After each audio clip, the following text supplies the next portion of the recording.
I'm Aryeh Schwartz, along with my co-host, Rachel Galligan, and welcome to the WNBA Insider Show. Each week, we cover different topics important to the W, using X's and O's along with key stats. We bring honest and critical analysis. I'm super excited today because, as many of the big names that we've had on the show before, we've never had somebody who has held this title.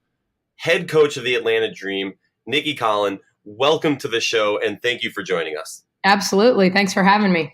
Of course. So I think, a lot of people might have been shocked, might have opened their eyes and said, oh man, there's a big trade that just happened in the WNBA earlier today. And you guys were on one of the sides of the trade. Could you talk to me?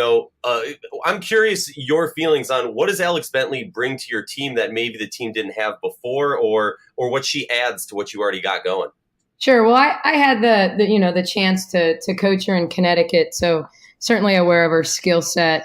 I just felt like when I look at our roster and I look at some of our struggles offensively at times, I just think she's someone where even though she's really a true combo guard and can really, really score the basketball, I just think she's someone that, last year when she moved to the bench for us in Connecticut, she actually was a 3-to-1 assist turnover player and really did a good job off the bench last year at controlling tempo for us in Connecticut. And she's so explosive off the ball screen and plays fast, but she can really pass. And I think it's kind of underrated what a good passer she is off the dribble. And so I think for us, when I think about, Renee as our starting point guard and her ability to shoot the ball and kind of direct our team, the idea of being able to bring an Alex Bentley off the bench along with Brittany Sykes to continue to play really fast and for her to help create shots for some of our post players and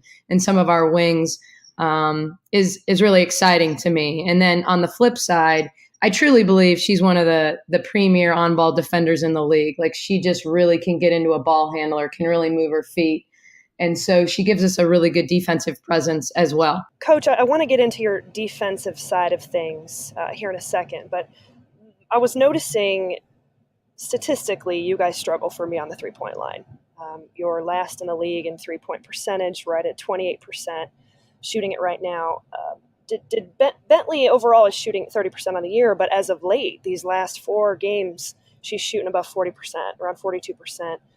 Did her shooting ability, not that she's a premier shooter in the league, but did that have any play in that offensively? Yeah, it doesn't hurt. I mean, I really I certainly wanted a creative guard, and I think she's that.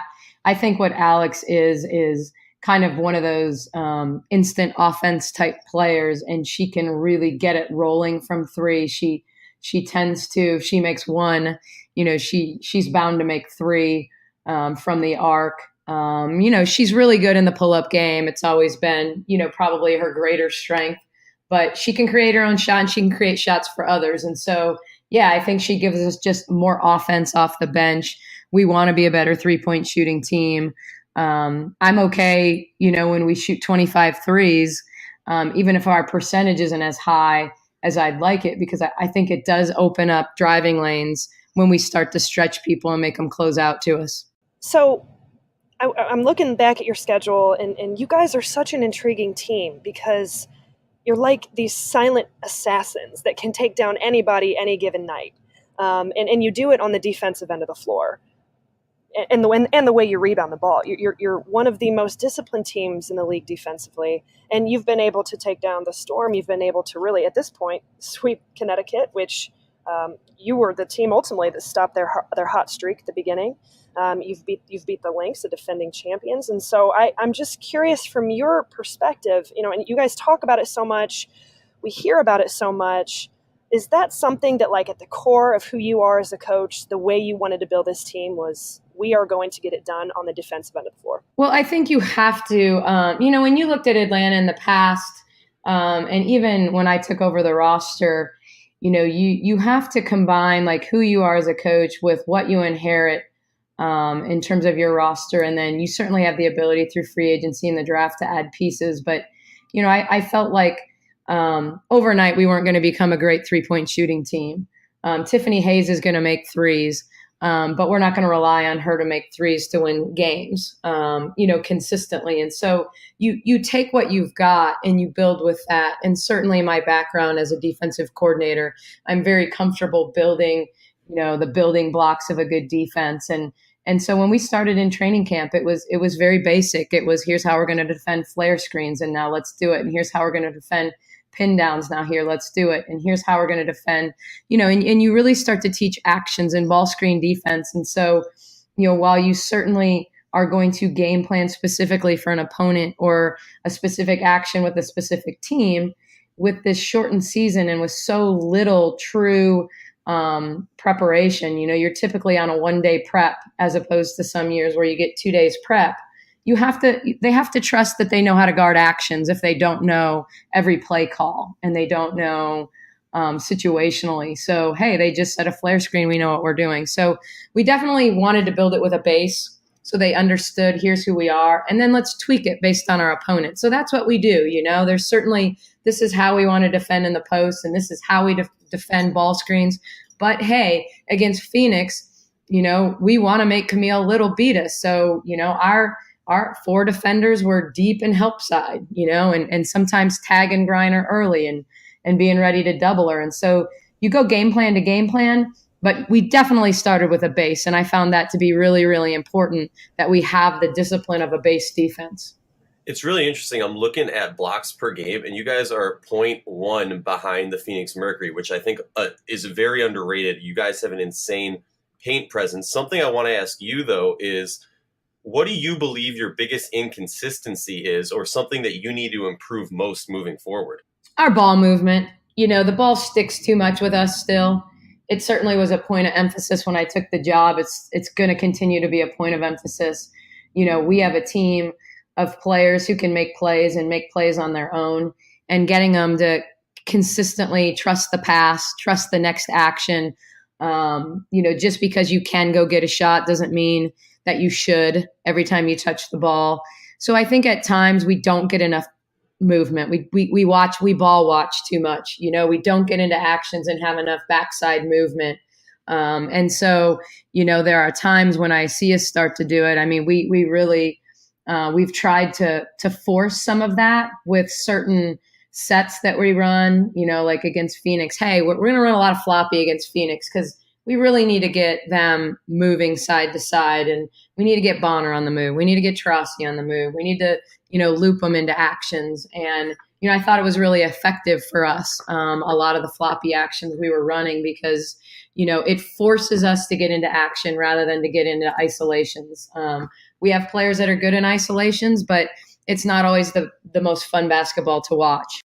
For the listeners, Coach, can we explain briefly a floppy action? All right, good. Let's explain floppy. So floppy action, you got your 2 wings starting out typically on your wing. You have your post kind of in the low to mid block area, and you basically cross your guards and use your posts to screen. So you're basically taking your guards and switching sides of the floor. And then you can run a lot of things out of that. We ran some back screens and some pin downs, and even after that, you're gonna run into step ups and ball screens. But just getting movement from one side of the floor and forcing defenders to not, kind of be able to sit on the nail or be in help side because you've got them on the move. Thank you for filling us in on that. I didn't want to be the one to ask it, so thanks, Rachel. So back to you being a new coach. So something that I've always, talking to coaches and just viewing coaches from kind of outside the bubble, because I'm not as cool as the two of you. But something that I've always kind of assumed, and I'd like your take on this, is assistant coaches often get to be a little bit more friendly, a little bit more of the person that players go to when they have issues, or they don't necessarily have to be the one to put their foot down, to put the hammer down when there's touchy topics. You're known as a friendly person, and you definitely exude kindness. So talk to me about that transition from being an assistant in that regard to being a head coach. Yeah, probably the hardest part for me, really without question. I think I like to be liked, and I think my players would, for the most part, like me. But even on days like today, it eats me up inside to tell a player we're trading them. That just, knowing that was happening and that she's got friends on the team and how that was going to affect them, all that matters to me. I know it's a business, and I think we made a good business decision, and I'm excited to coach Alex Bentley.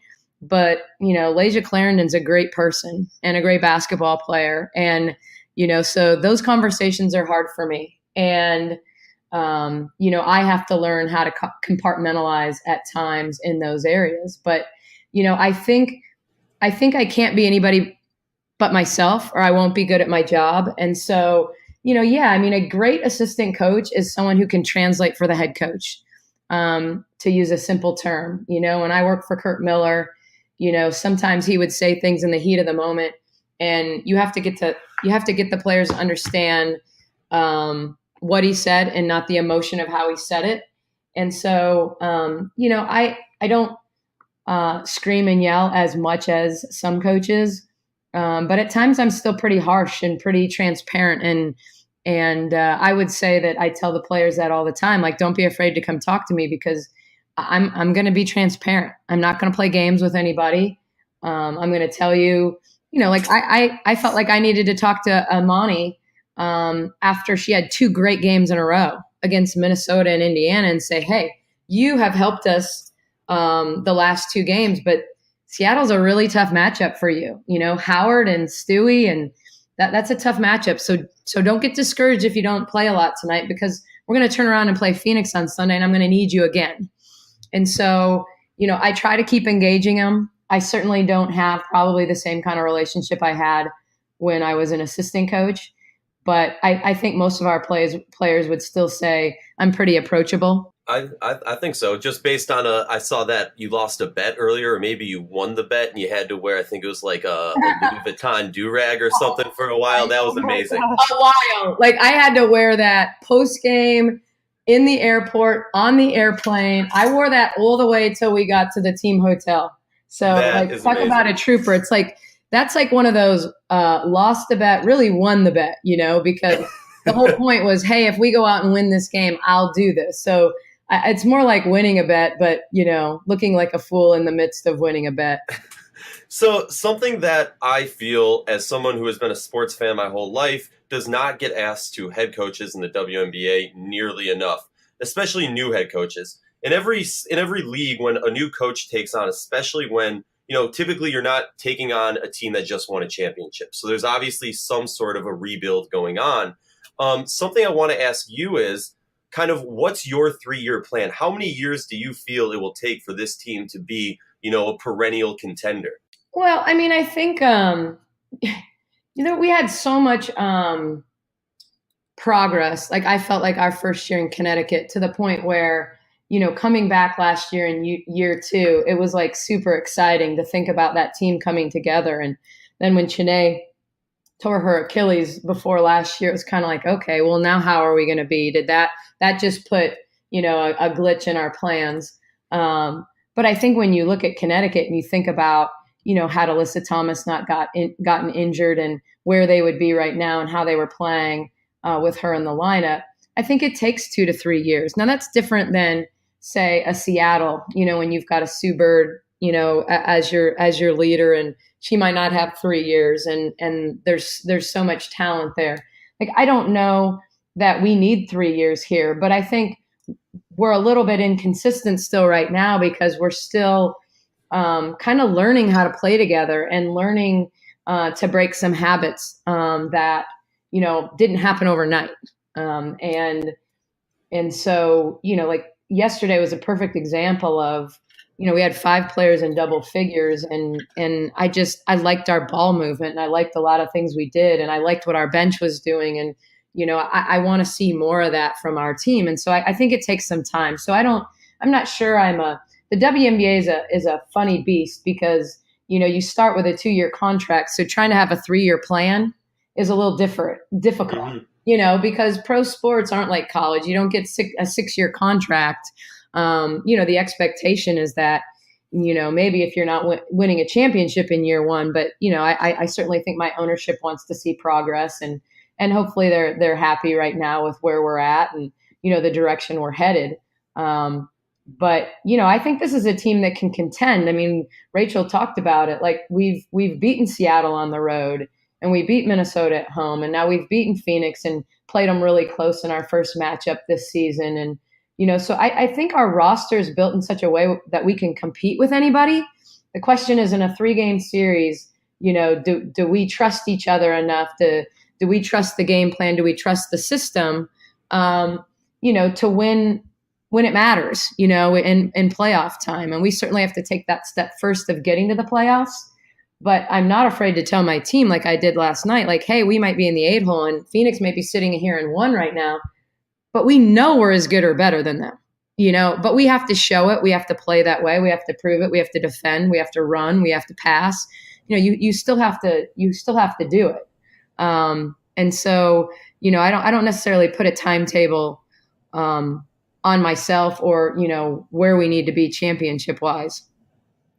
It's interesting to look at some of your key wins this season, and here you are sitting at 500, and you very easily could, that could sway.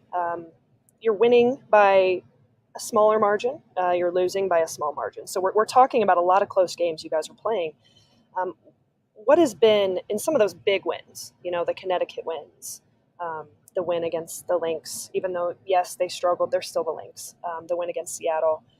Was it defense? Was it really connecting the dots with all the consistent things you've been talking about? What's that one thing that for the second half of the season, I think the thread in the big wins has been defense. I think if you look at the scores in those games and the number of points we held our opponents under their average, we won those games. We won the game at Seattle. We won against Connecticut. We won with defense. Now, what we have to do, and in key wins like that, it's having a run, having a quarter, not letting. We've had a tendency to have a bad quarter, and when you look at our body of work, even last night, obviously our bad quarter was the fourth quarter, but we won the first 3 quarters.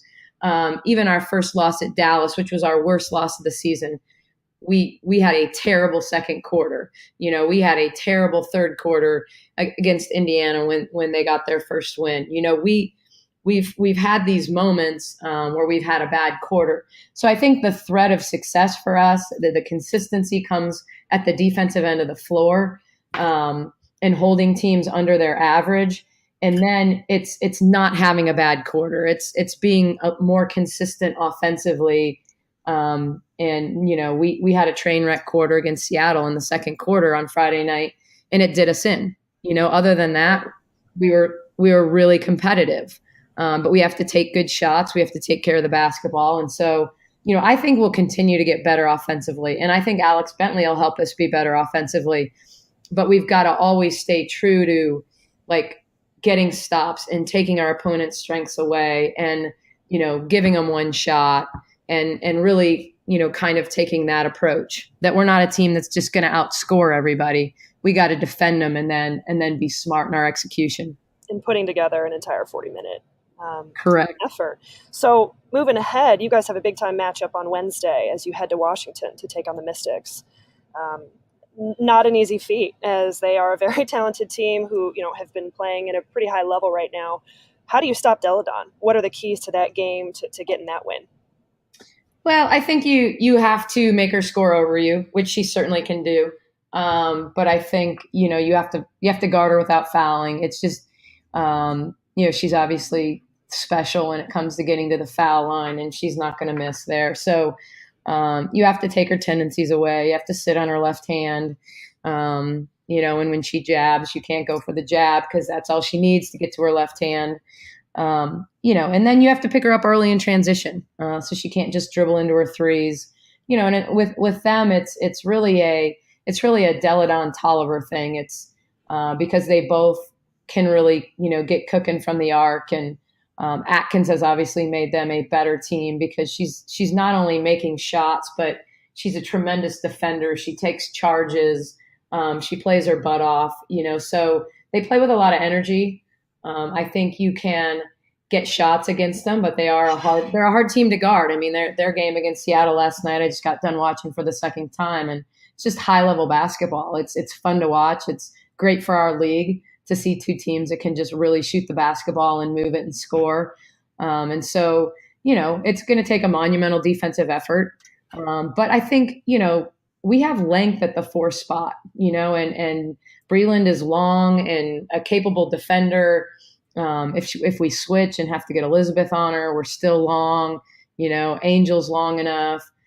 So, you can't let her pick her spots, when it comes to Deladon, and then you got to give them one shot.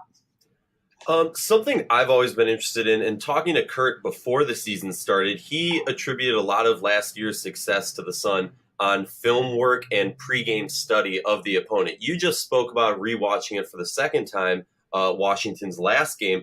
Could you talk to me about, what goes into the prep for games like this? Because you do have a day or two to prep for this game versus, a lot of games this season you don't. Correct. Yeah. I mean, we always felt last year in Connecticut that we could beat anyone with a 2-day prep.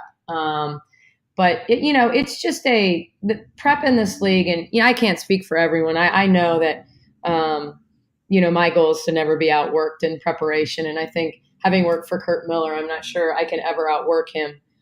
So my goal is to just, in some ways, kind of work about as much as him. But it's you just want to feel like you truly understand not just where they score, but when and how. And it's that feeling of when you've scouted enough in this league that you really start to understand coaches' tendencies as much as player tendencies.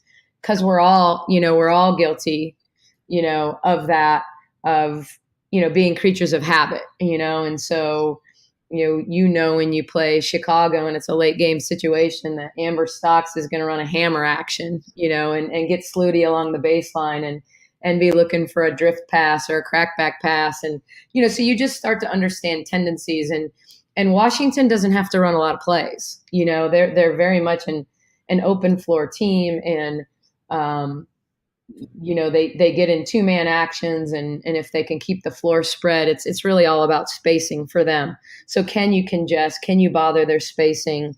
Can you keep players off their spots? Because that was the key for us against Phoenix. I mean, we knew that in the case of Taurasi, and even watching their last game, that off horns action, Taurasi got to the rim 4 times and got 2 and 1s. So our goal was like, hey, we're going to trap Taurasi on every ball screen. And she still made 5 threes off the ball screen. It just was, it's kind of mind boggling how good she is, but she didn't have a 2-point basket until late in the game, because we forced her to shoot it before the trap came or to give it up, because she didn't beat us off the bounce. So what can you do to disrupt? I mean, you've got to disrupt players' timing and tendencies. So it's the same way when it comes to, a Tolliver or a Deladon. I feel like my IQ is like just shooting through the roof right now. Well, I was going to say, Nikki, if things don't work out in Atlanta, and I sure hope they do, we will give you a 6-year contract to be on the show with us. All right. So. I know that sometimes it's kind of like, I hope I'm using enough layman's terms that people understand. You are. But I really think that, the talent in this league is so crazy, that, if you don't do something to disrupt people, you're in trouble. I mean, you're just in trouble. So if you don't have the kind of team that necessarily can always just run around and outscore people, then you got to outwork them. You got to outthink them. You got to, when we lost to Seattle, I mean, my press conference was probably a little over the top, but my whole point was that I felt like for the first time all season that we did a poor job against Seattle of truly understanding what they were running and why they were running it. And I felt like we were behind the 8 ball all night. And, I just kind of was said, hey, when they call elbow, it's going to be an isolation for Clark or Stewie. And like, how are we getting posted up in that situation when we know it's coming? And so we're not going to let that happen against Phoenix. When Phoenix calls 4 down, by gosh, we're not going to be screened because it's a post play for Griner and everybody knows it. Right. So you can't, my whole point was, hey, you guys are pros and your job doesn't end when you leave the practice court. Yeah, we've watched it on video. Yes, we've walked through it on the floor. But, our video capabilities now and what we provide them and how we provide it to them, there's just no reason for them to not know what's coming. And especially when your coach is yelling, hey, they just called elbow. And so I really challenged our team after our Seattle loss that I don't want to see that again. I don't want to look like a team that is unprepared, because I feel like that makes me a bad coach because I have not done a good job preparing you. So, we all got to put in a little more work. Coach, tremendous insight. I mean, just completely invaluable for us, for the listeners. Just so great to get to hear just kind of your vision, the way you're running the Dream organization. It's just tremendous. I want to completely switch gears on you here, and just talk about the superwoman aspect of what you're doing as a wife, as a mother to 3 beautiful children, and just juggling all of that. We were talking about it briefly before we started recording, and your kids are at an age where they can really appreciate what you're doing and are embracing it, but they're also extremely busy, and you're extremely busy. Talk to me about that and just everything you're juggling at pivotal times in their ages right now, along with what you're trying to do with the Dream. I mean, it's incredible what you're able to do. Well, I've said, from the beginning, my career path really didn't go in a straight line, and it was choices I made and along the way, and being the spouse of a coach and someone who was 20 years older than me and established in the business. It wasn't one of those things where, I was an assistant coach and just kept elevating and getting better jobs and then became a head coach. It just, my path meandered, but, I've kind of always believed things happen for a reason, and just feel incredibly lucky that, I'm able to be a mom. And, the beauty of the WNBA is that the summer is insane. And, literally, I think the only thing I know outside of the WNBA and the standings and the records and the stats in the league is that, the soccer team rescue in Thailand. And I think other than that, I really have zero clue about any current events in the world, because you get so focused on this season, and this season being more intense than any other. But, I think I kind of paid my dues and waited my turn, but was really ready to be a head coach when I became one. And it's a really cool time for my family and my kids, because when they were little, they got to see their dad be a head coach and their mom, be on the bench some, but still be at home. And now, I really think it's really cool to see the pride in their eyes after a game, and when they get to come in the locker room and kind of be a part of the celebration and watch me at a press conference. Because I want to be someone that not just my girls, but even my son, look up and say, yeah, I can do whatever I want professionally. And, none of my kids play basketball, which is crazy, but they're all super involved in sports. And the beauty of the WNBA is we have an off season. And so I'm a little bit more like a stay-at-home mom in the off season. I certainly have jobs to do, but I work from home and can scout a lot from home. And so it's kind of a cool opportunity to be really involved in their school life. And, I've got a daughter who rides horses and does competitive cheer. My son's into lacrosse and soccer. My other daughter's into lacrosse and anything else that you put in front of her. And so, it's kind of this cool balance that is even harder, I think, in the college profession because of the calendar. And so as tough as the summers are, it's a really cool opportunity for me as a mom to be able to do a little bit of everything. I'm still catching up with all the basketball knowledge you just dropped on me. I just want to personally and speak for Rachel in thanking Nicki for joining us on the show. Each week we cover different topics important to the W. This has been the WNBA Insider Show. Thank you.